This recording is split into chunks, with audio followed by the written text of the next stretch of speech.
বাংলাদেশে যাবি এই স্বপ্ন দেখিস? এত সাহস তোদের? যা, রাস্তায় যা।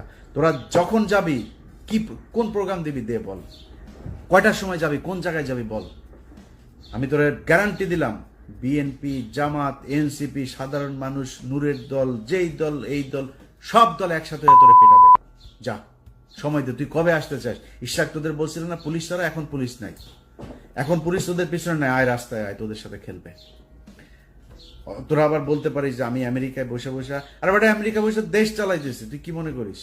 তোর বাপ পাকিস্তানে বসে দেশ স্বাধীন করছে না? আমি দেশ চালাইতেছি আমেরিকা বসে।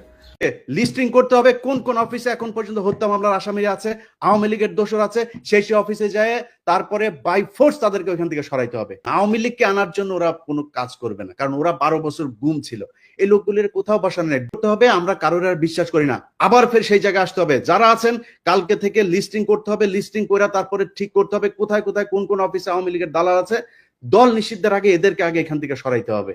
নাইলে যারা এখন এই যে আওয়ামী লীগের লোকজন দেখেন, বিএনপির ভাই এবং জামাতের ভাইদের বলি, তারা এখন আপনাদের দলে যাওয়ার জন্য পারাপারি করে না, কালকে দেখবেন সবার আগে আপনারে ধরবে। অতএব জামাত, বিএনপি কোন দলের মধ্যে কোনো ভাগাভাগি নাই, আপনাকে এক হইতে হবে। সেটা হচ্ছে আওয়ামী লীগ বাংলাদেশে কোনোভাবে পুনর্বাসিত হইতে পারবে না। ব্যাস, এই জায়গায় আর কোনো কিছু নাই।